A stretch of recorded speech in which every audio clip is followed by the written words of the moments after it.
And we're live. It is Thursday, March 13th, 2025. It is 8 o'clock a.m. And as you can see, I am at Reagan National Airport, which those of us who are old-time DCers refuse to call Reagan National Airport and insist on calling National because, number one, that's what it was called when we were children, and number two, we just don't like Congress ramming down our throats, naming things in the DMV after Republicans who the Washington, D.C. area did not vote for. It's going to be Trump National soon. It is going to be Trump National, and then we'll all wistfully call it Reagan as a matter of protest. It is 8 o'clock a.m. The sun is shining. The birds are chirping. It's going to be a great frickin' day. And Cactus? Internet Dog Shirt TV, an effing revolution in morning television. You are watching Dog Shirt TV, and it is an effing revolution in morning television. And one of the revolutionary features of it, and I have to say, there are many, is that when I go to the airport for a 9:30 flight, on the way, I just go a little bit early to sit in the lobby, in the concourse at Reagan National Airport, which I insist on calling National Airport, and do the show from here. And I sometimes don't even bother to worry about my audio quality, even though I should. So let me check in on it. Holly, how is my audio quality? So good. You sound so good. Good. Yeah. And another one of the revolutionary features of it is that as I am driving over here, I have no idea who my co-hosts are going to be. So I check I check in on the little Dog Shirt TV iMessage thread, and I say to my international cabal of co-hosts, which spans 3 countries, 4 if you include Quebec, who's joining me today. And Holly Berkley Fletcher says me, and then I say, warning, I'm going to be at National Airport, and I'm going to be, so my audio quality may be intermittent. And she says, that sounds exciting. And I say, yeah, it adds a little bit of structural uncertainty and suspense to the show. And she says, I didn't know there was a structure to the show. And I say, that hurts my feelings. And she responds, adding insult to injury, LOL. And empathy is dead. I don't know if you've heard. Empathy is dead. It's actually what weakens society. And so I just want to say that we are not allowed to have fun anymore, but we are allowed to have a weird simulacrum of fun, which is annoying the good people sitting around me in a otherwise perfectly placid airport concourse, talking a little bit too loudly, because you do that when you're live streaming, and doing the show from here. So, is anybody asking for your autograph yet? No, the last time I did this, though, somebody did recognize me and sat around until I was done, and then introduced themselves and said that they'd recognize me, interestingly, from my voice, not from how I look. Yeah, that makes sense, though, right? I mean, that makes sense. I mean, Look, I don't do television anymore, and so people don't recognize me from my face. Well, especially without your makeup, your TV makeup on. That's right. Now, an important thing that a group of you together have conceptualized, which is Holly suggested the other day that the next makeup video should be Mexican avocado video. And you can make an avocado. That's a real thing, by the way. I'm not just making this up. Oh, I know. Yeah. So, and another a viewer suggested independently exactly the same thing. And so I have found on the a website about Mexican avocados and all the things you can do with them. Recipes for not merely a face mask, but a hair mask. Oh, And so I am going to do a video soon, like are you maybe gonna, you need to cover your entire face and head. Like yes, we're going to do. like the blue man group, only you're the green man group. It's going to be so fun. Maybe I should do it with you. Maybe you should come over and do it with me, or I come think over and I film think it. I don't know about my hair because that really I have a lot of hair, so but I could do my face. No, I think we got to do Mexican avocado face mashes. It's gonna be a thing. We're gonna start now. Matt C, who is in the Pacific time zone and thus can be forgiven for not being fully awake yet, says that this is a waste of good guacamole. Oh, but see, here's what you can do, Matt. You put the mask on, and then instead of washing it off, you Scrape get it off chips, and and you lick scrape it. it off and eat it. That's right. And that is Assuming what. there's nothing, everything's edible in it. Like, Well, is so it fully edible? we're going to make it entirely out of edible ingredients, and we are going to treat our faces and then eat it. We're going to Yeah. scrape it off with chips. Ben, I have to do this with you. You must not do this without me. I Okay. must be involved. We're going to do it together. I let Maybe you be in my video, and now you must let me be in your avocado face mask video. okay, we're going to do it. Okay, cool. So Speaking of guac, I have I have a classic Holly tale that will probably disgust normal people, but I went to first of all, did I tell you I saw Lindsey Graham? I think I told you that yesterday. no, Did I? you didn't mention. Yeah, so I went to the wharf on Tuesday night, which if you are in DC, just avoid the wharf. It was really nice when it first opened, like several years ago, but now it is just untenable. Have you been lately, Ben?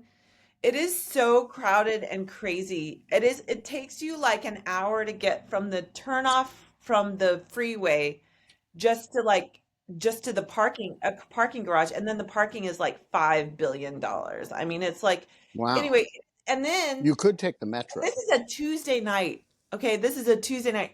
And then we get to Bar Taco at the wharf, and there's like a 45-minute wait on a Tuesday night for Bar Taco at the wharf. It's like crazy. So anyway, but while I'm driving and sitting in traffic, just wait again, like no traffic until you get near the wharf, and then it's like you're not moving. So I'm sitting there, and here comes Lindsey Graham walking with his security detail.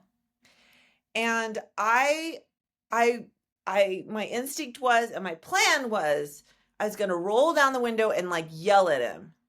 But then I froze, and I was like, what am I going to yell at him? And I started thinking of like, this is when the perfect is the enemy of the good.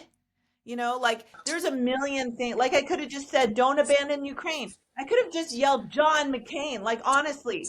But I was like, oh no, what is the perfect What's burn? the perfect thing to shout at What is Lindsey the Graham? perfect burn to yell at Lindsey Graham? And then while I'm thinking of that, like he's gone. He's booked it out of there, and I missed my chance, and I'm so upset.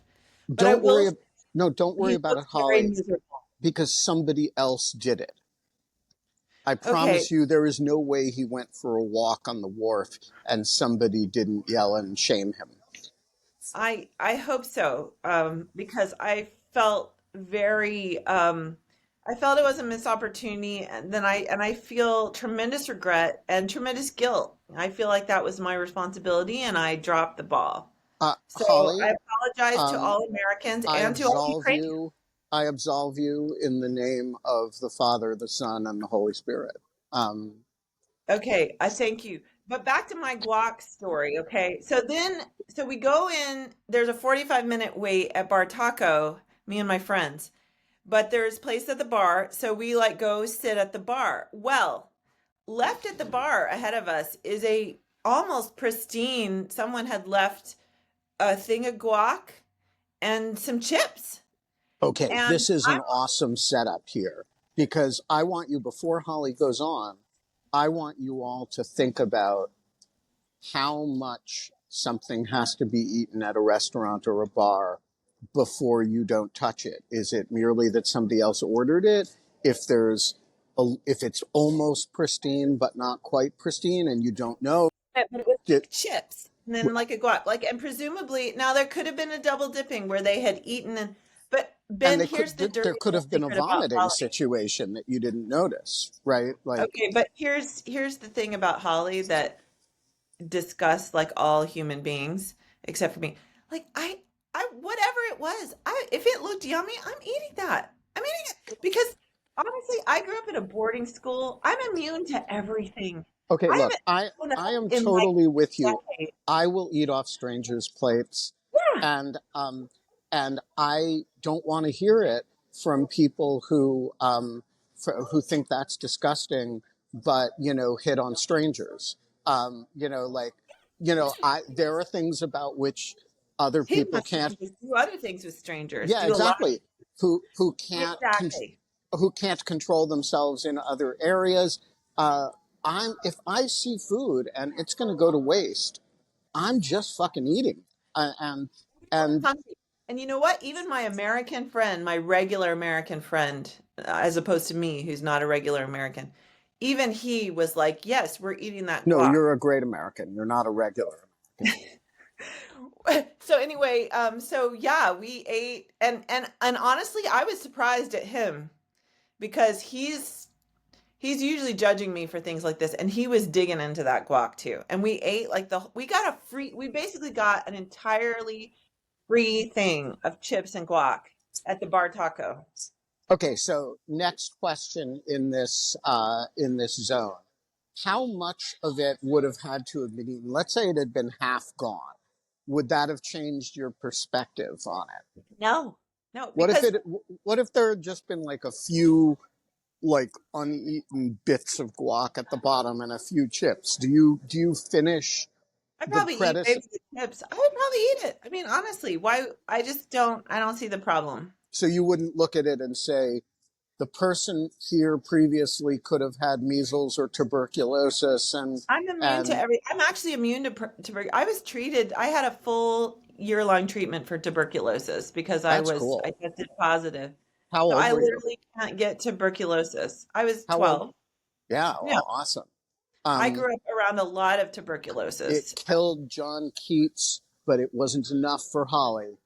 It's killed many Tuberculosis. people, Yeah, especially like apparently a lot of prostitutes in the 18th in the 19th century. It seems like all the stories they're dying of it tuberculosis. was the cool way to go. I mean, It's funny.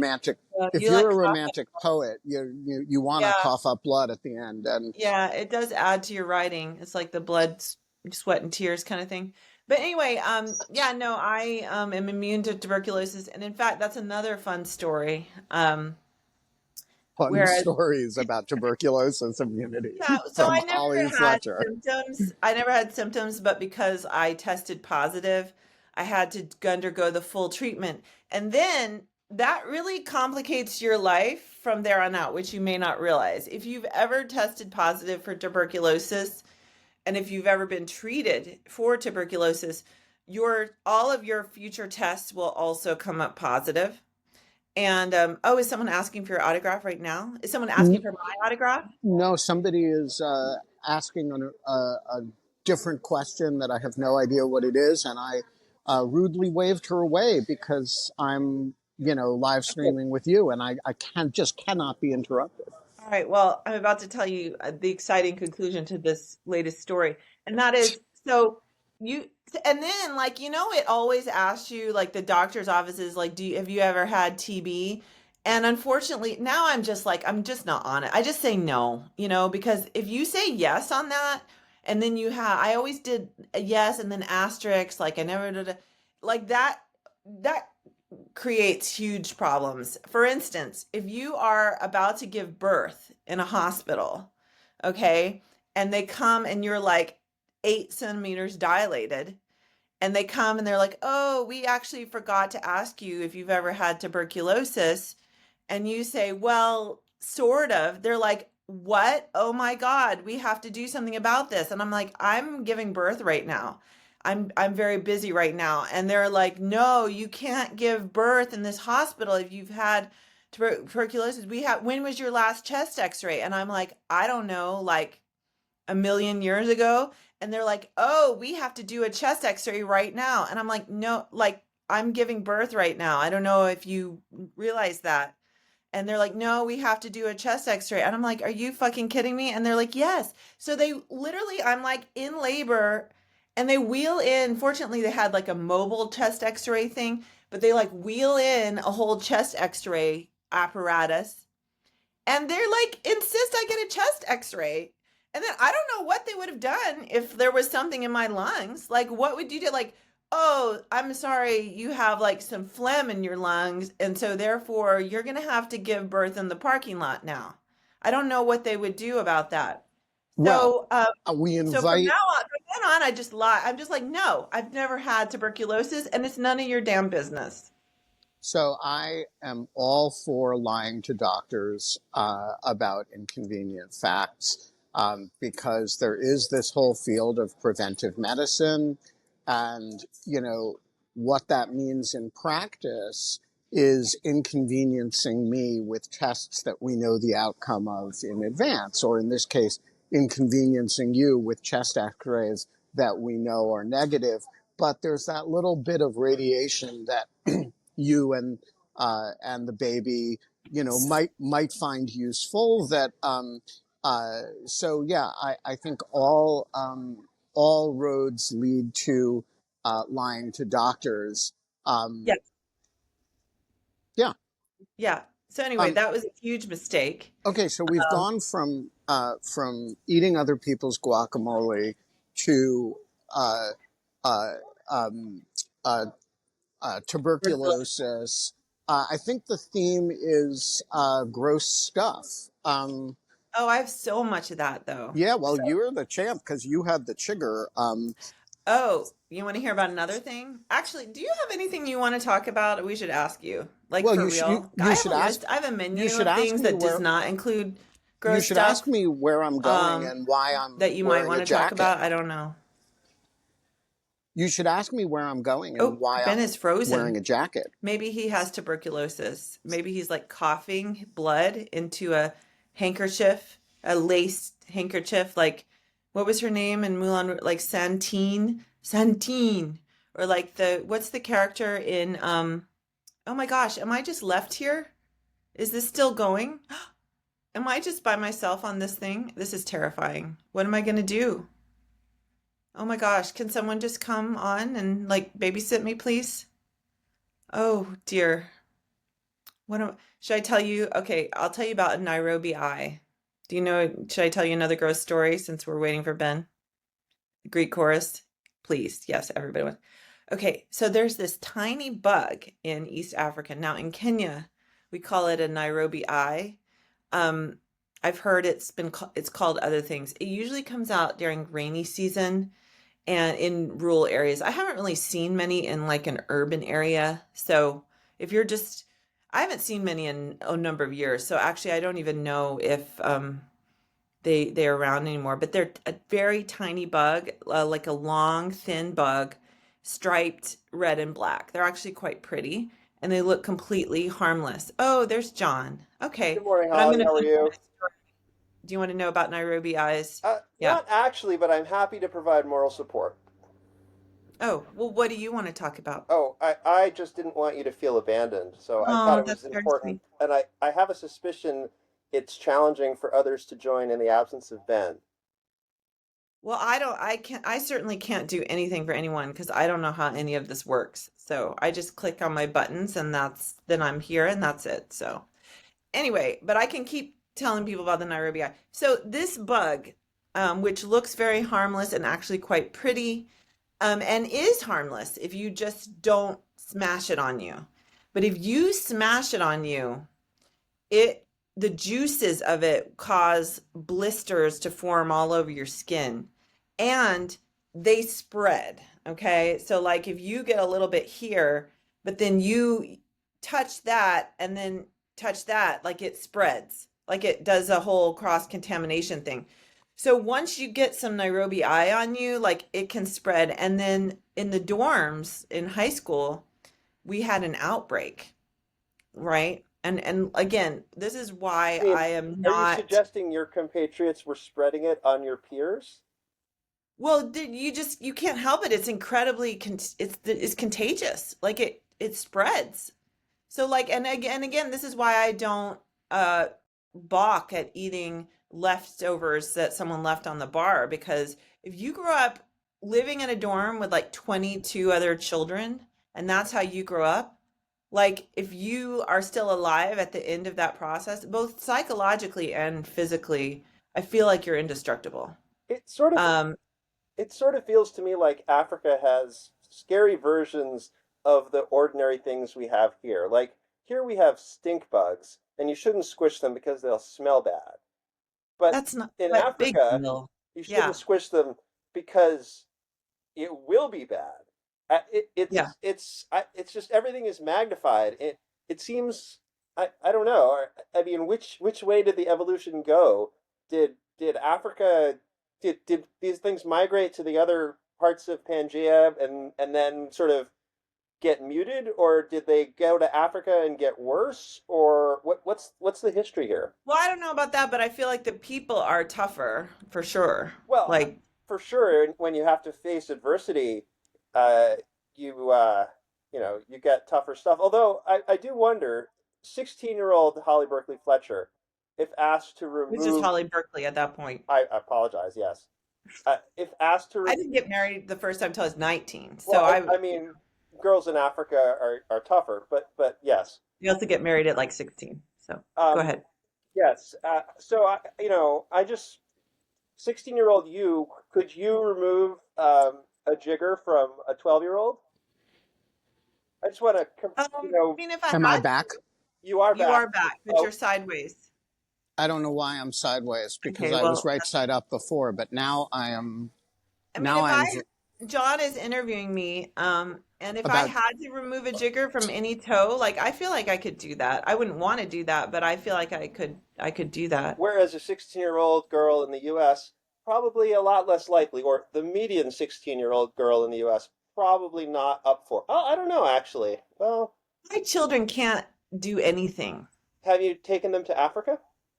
Yes, yeah. Hmm. They do like it, but I take care of them, so Well, yeah. but I just want to say, um, if you forced them to remove a jigger, would they do it? No, they won't even like They would hold just their die. The laundry. jigger would grow Yeah, indefinitely until it yes, consumed them from the inside. absolutely.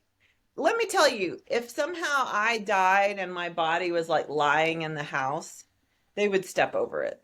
Well, that's different.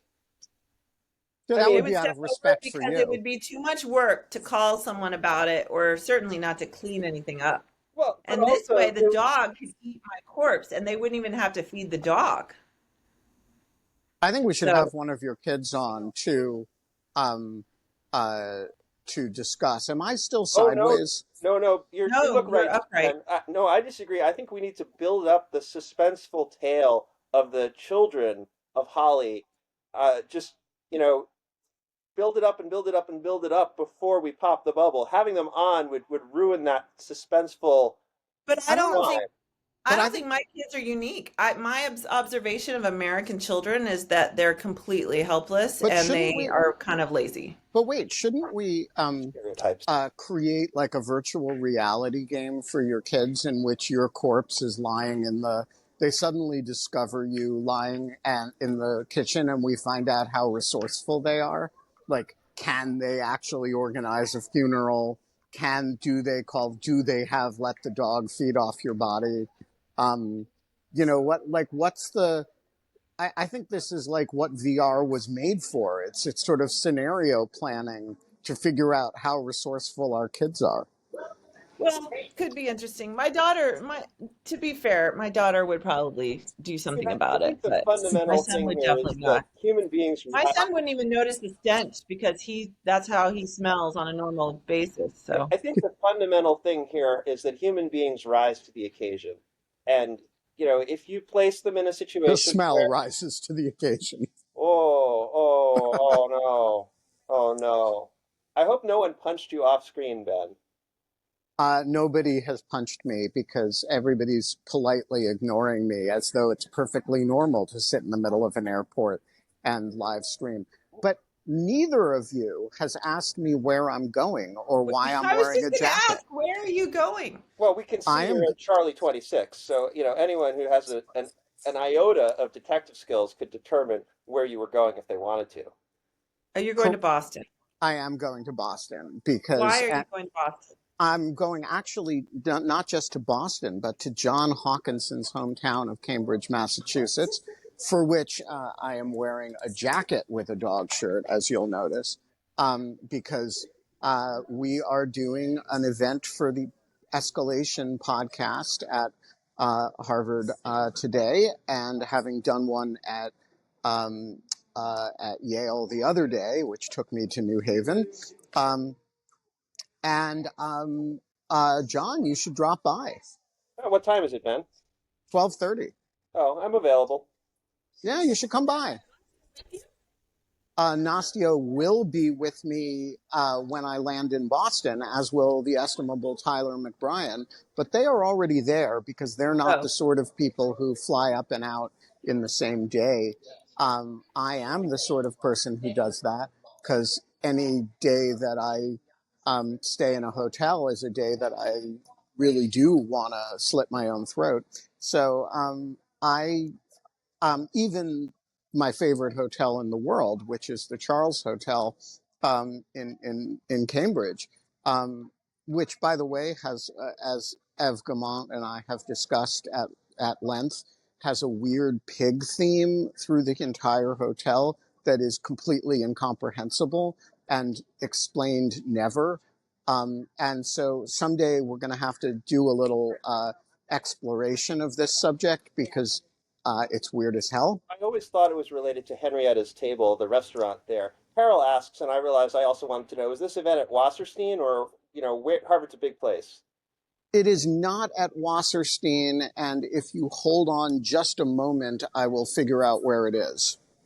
Sure. I had a thread in my head that I just lost. Gosh. Holly, speak. Did you want to know? Oh, It is at the Davis Center at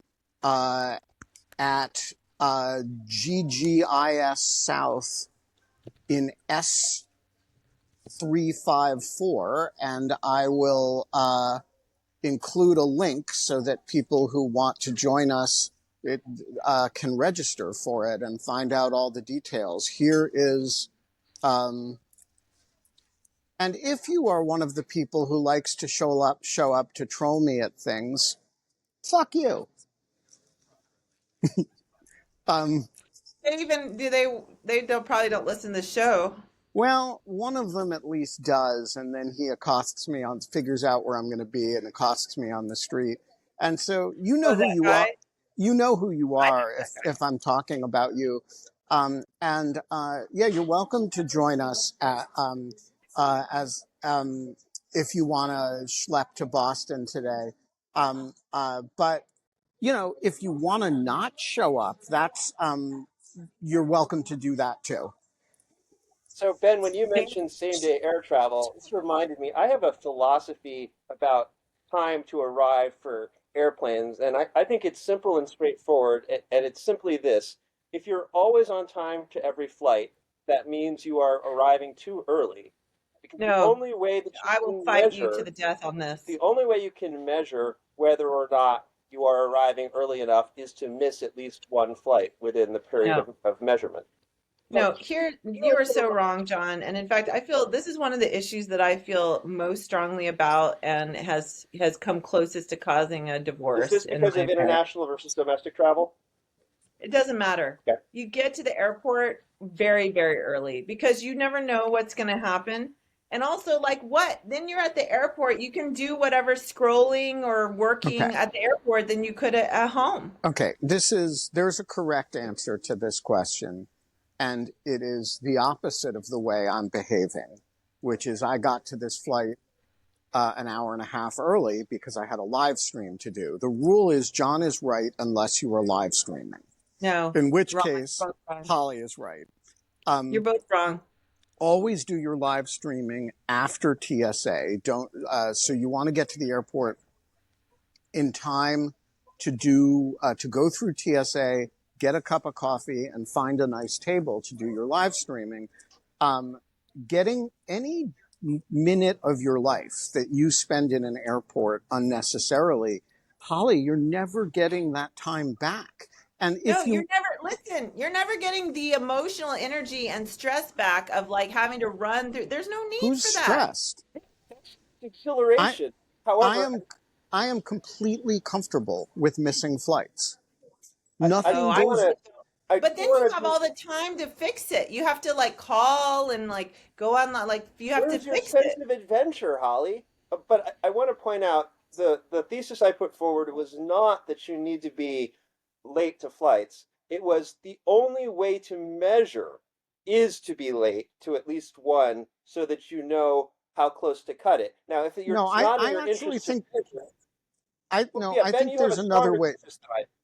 Yeah, so I think there's another way, and I will say I have never I don't miss flights, but I do feel like if I don't have luggage to put in the overhead bin, then, for example, today, I should arrive with no people in front of me in line. So in other words, everybody else is on the plane, Oh, okay. and the way I can measure whether I've arrived at the right time is how many people, if there's 3 people in front of me who still haven't boarded yet, I'm a little too early. And you want to arrive in time for the gate attendant to say to you, oh, we were about to close the door. That's how you know when you're on time. No, I disagree. But also, once again, I can tell that you all are regular Americans, because if you fly in Africa, like you always want to get there Well, like that's so why I early. raised the international question. Yeah. No, I you will want to go. get there so early because you never know like what fresh hell has descended. You like, oh, they've added another security check. Oh, that's the X-ray machine has broken down, and so they're hand sorting through all the suitcases. Oh, like Okay, there's so hey, I'm not disagreeing with you about that. I got to the airport in Argentina the other day with plenty of time because I didn't know how long it was going to take to go through it. I'm talking about routine flights out of U.S. airports. It's a system I know really well. I know, how to bribe the TSA people so that they don't, exactly how much cash to slip the TSA people so they don't bug me. I know, which restaurants on the concourse are going to poison me and which ones aren't. And you just, once you know the rules of the system, there's no reason to spend a whole lot of time in it. I just like getting there early, and also I like airports. So You know, That's my pathological.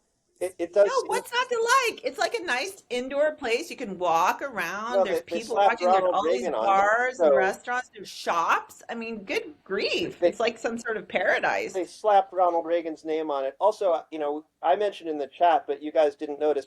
I think the fear is not that it's going to become Trump national, but that it's going to become Trump royal. I've again, when it gets to that point, I feel like I will object, but I also believe that that will be the least of our problems at that point. So, I Well, mean, right now it's the least of our problems. By the way, speaking of that, should we talk about something for real? Yes. Um, not to, I know our Canadian friends are freaked out and have said that they're freaked out. Oh, Yeah. Canada, And I have my I have own landed. given them their freakish outishness, like, no problem. But I also, and I've seen things in the news, but I saw a post on social media that strung together all of the statements and actions Trump has made since the election. And oh my God, we're going to invade Canada, aren't we? Like we're literally going to like have a war with Canada. please don't shift the Didn't Overton window in that direction. Yeah, didn't you It's alarming. didn't you watch the show you were on yesterday, Holly, where Ev explained that Canada was big and cold and uninvadable? So, okay, I should And caveat. also, I didn't are say you we gonna were going ask to me? win. Are you gonna I didn't ask say we me? were going to win. Here's the other question: are you gonna ask me why I am suddenly having trouble pronouncing Ev's name? Why? There's a very funny reason for it. Because you Okay. met an Oh, E. named Eve. No. Here is the reason. Because so Ev and I text many times a day. And some of those times I'm driving. And then I need to use Siri. And Yes. if I say, Siri, text Ev, then it thinks I'm talking about somebody named Evelyn or somebody it doesn't know. And so I end up having to say text Eve.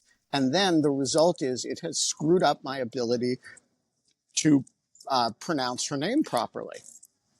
Yeah. This is a hilarious problem of technology. Although you didn't ask, I would suggest you consider renaming her in your phone to just EV and seeing if it solves the problem. Uh, Or EG. Speaking of Ev, though, I was a little shocked from yesterday by Ev's characterization. It seems like the United States has invaded whatever the Canadian equivalent of the TSA is. I don't know if that's the RCMP or just who knows, but I would not have expected this strict rigor of domestic intra-Canadian flights to have this level of security requirement. And You I seem to blame the airline. well, she did, but I assume she was conflating the airline and the security apparatus, or that the security apparatus regulates the airline and forces them to bends them to their will. It couldn't I possibly, think it's almost certainly the latter, and right? That or the airline checks but it's subject to national regulation. But have we Uh, invaded? Have our horrible regulations invaded and created the same security theater there as we have here? Is that so what? I don't know the answer to that question. In the United States, as you know, they don't check your ID to get on a plane. They check your ID at the TSA facility that's that's pre-concourse. But you can get on an airplane without showing the ID. You just can't get to the airplane without showing the ID. So my assumption is that's not what happened with F, because they would, if it had been a security official or a machine that looked at her ID, they would have noticed the. So I suspect it is a different regulatory regime, and I don't know whether it comes from um, uh, uh, interoperability uh, with our security theater, or whether it has some independent bad justification. Well, I guess there's no way to know. It is comforting, though, in your summation. I think the implication is that you can go to the gate with a friend and not have to worry about buying a same day ticket that you're going to have to cancel, a full fare ticket that's fully refundable just to go to the gate with a friend. Instead, you can just walk there in a civilized fashion, and that's Why comforting. would you want to go to a gate with a friend? On the Nature of Friendship by Holly Berkley Fletcher. Wait, I wait like a second. airports, but I like being at airports. Actually, I like the alone time. See, that's the other thing, is I like getting to the airport. I like flying alone and getting to the airport early and like just having being by Do you myself. negotiate to sit in the single seat where the flight attendants usually are? No, just in the airport waiting, you know? Okay, well, no, So, just flying alone, it, anyway. okay, I have another substantial Oh, wait, but topic. on the are we going to invade Canada? Yeah. The answer to that question is clearly no, and not just because it is big, cold, and uninvadable and has bad snacks on the trains. Also, because it would require a logistical effort of such enormity that it simply couldn't be done by somebody who Oh, entirely lacks it couldn't organizational skills. succeed. I don't think anything could. I don't think it could succeed. But could it be I don't rule. I mean, these people are crazy. I mean, Oh, have you? They're insane. I don't rule anything out. My imagination is running wild. what do you think, John? Settle the dispute. Invasion of Canada in the next 4 years, yes or no? I am not comfortable shifting the Overton window to making this feel like a regular thing. But I think I will certainly, bet Holly a Well, hundred dollars that we will not invade Canada in the next 4 years, and I'll be prepared to pay out if the and are we betting in Canadian dollars or US dollars? that's negotiable. Okay. On the question of We're betting in meme coin, like Trump no, coin. absolutely not. And certainly not Dogecoin. Um, Or actually, I think there's a new meme coin or cryptocurrency, and that I'm calling it Spite Coin because they seem to think that SPI all their economic policy is running on spite, and I guess they're betting that their supporters can buy eggs with spite. So I think it's like a new currency is what spite. if we created a new coin called Bullshit Coin that was unapologetically a scam? Buy this because if enough of you buy it, it'll temporarily inflate the price, and then some of us can cash out at in a balloon market, and the rest of you can get that's what all the fucked. coins are, Ben.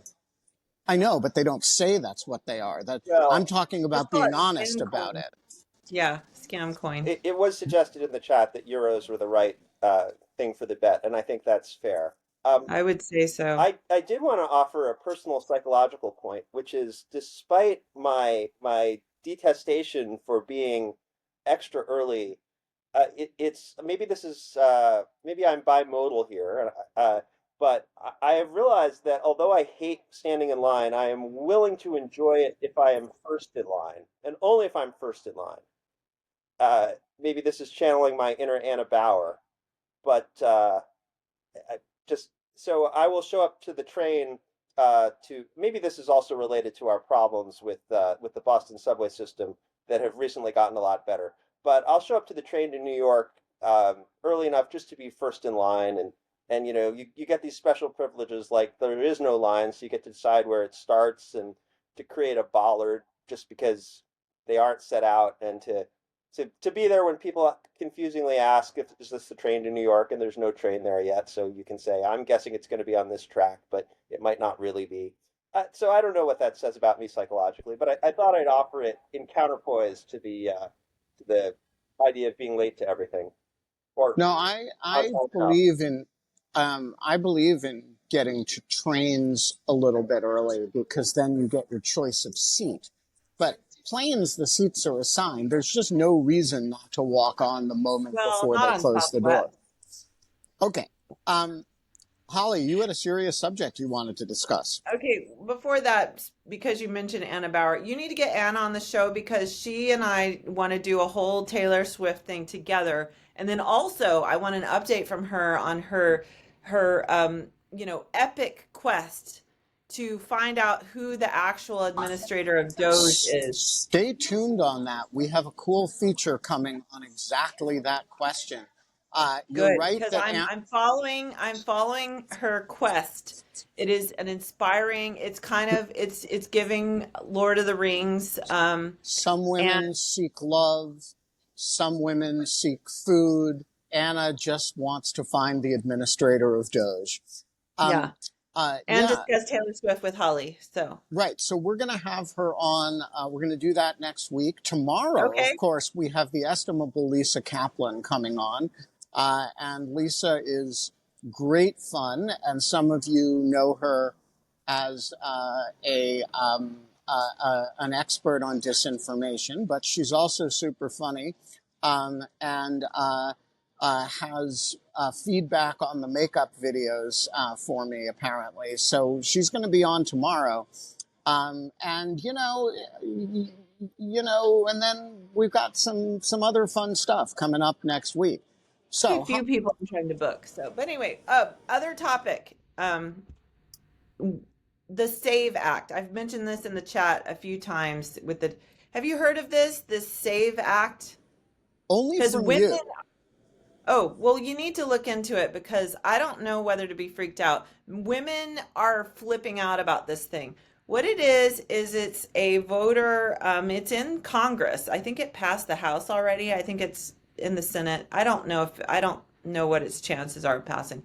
But what it is it is a basically mandates, and I don't know if this is constitutional either, mandating for this for state elections, but it basically mandates that to vote you have to have proof of citizenship. Okay, which okay, that's conservatives talk about that, and it has to match your ID has to match your original your name. Okay, and so the concern among women is that if you've changed your name, as many married women have done, your proof of citizenship is your passport and your birth certificate. And many people don't have matching names to those. And a driver's license doesn't work. Anyway, I'm fuzzy on the details, but all I know is like all the progressive women in my life are like flipping out, and I don't know what to tell them because I'm not a legal expert and I don't This seems know. puzzling because you would anticipate the progressive women would be more likely to change their names, and uh, Less likely. Less likely. sorry, yes, less No, likely no, to many change their names, progressive and women therefore have less changed their names. affected by this.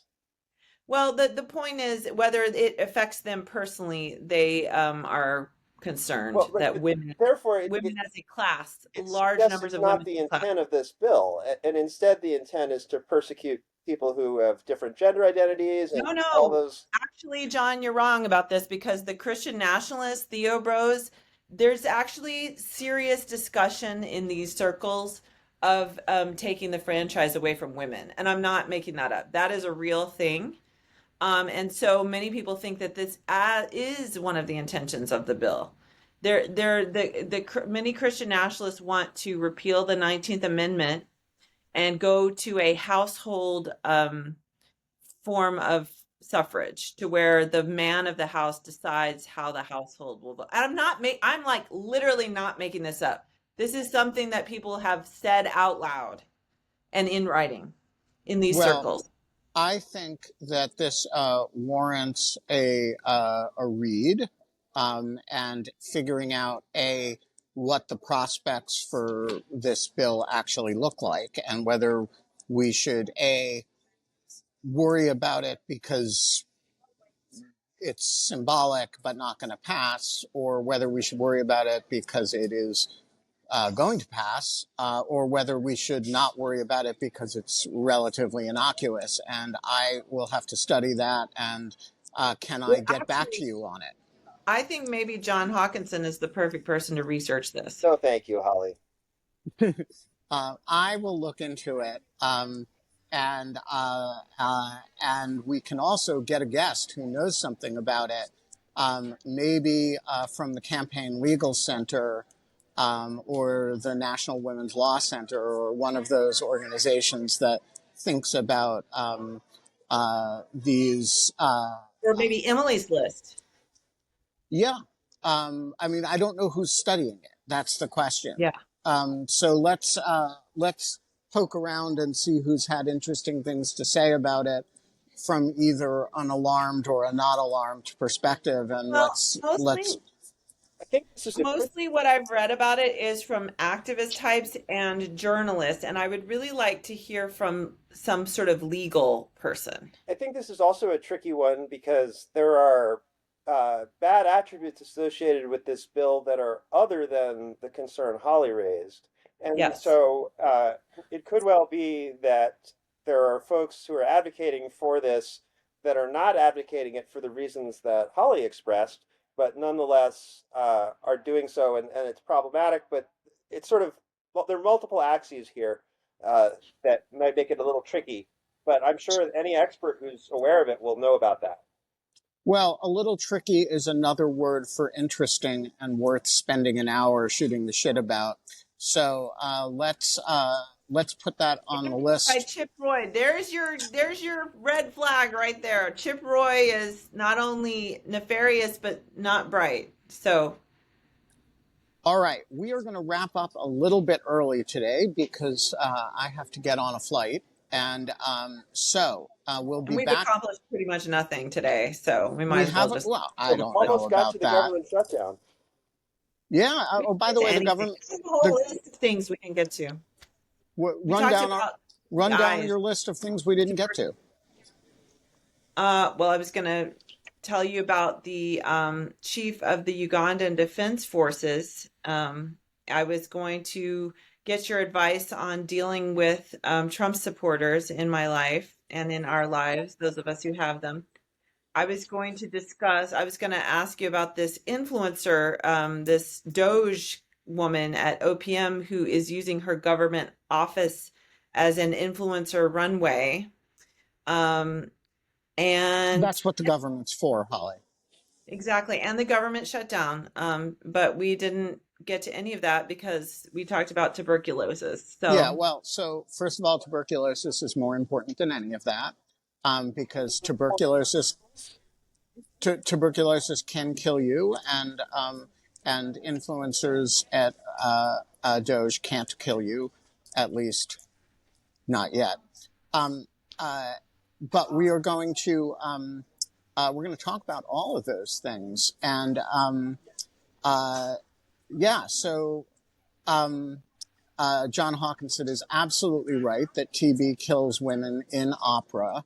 And it's just no woman has ever been killed in an opera by the Doge. Even the Doge properly construed as the Duke of Venice. Did you know that? And we're gonna leave on two completely unrelated wacky anecdotes. One is what the announcement consisted of when a Doge died in Venice under the old ducat in the Venetian Republic. It was very cool when a Doge died. I'm paraphrasing, but it's pretty close to an exact quote. The Senate would release a statement that said, uh, uh, the Doge has died. He was a lord of most excellent character, and blah blah blah and blah blah blah. But do not worry, we shall create another. And I've always loved that announcement because it stands for the easy come, easy go principle of Doge. And I do think that, if Elon Musk were to, say, expire, we could very well say something similar. Don't worry, we'll create another one. Um, uh, yeah. the second thing I just want to say is, I was at a lunch yesterday with a gentleman to whom I made a job offer. Um, and one of the reasons this gentleman was excited to accept is that as a young man, he spent considerable time in Darfur. And he was extremely excited by Holly's article about Sudan a few weeks ago and the subsequent podcast on the subject. And he said he really appreciated that Lawfare was actually paying attention to. Maybe I should write you on Sudan. You absolutely should. And so, yeah, I think a South Sudan article from Holly Berkley Except the Fletcher. point would be the same thing. Like there's nothing you can do. Yeah, there's nothing you can do, but it would sure help to have USAID. So that is where we're going to leave things. There's nothing we can do, but it would help to have USAID. We are not allowed to have fun anymore, but we'll be back tomorrow, and maybe we'll even talk about South Sudan with Lisa Kaplan. See you all later. Keep the faith, and Safe travel. and remember, as Holly says, don't despair. Just do one little thing every day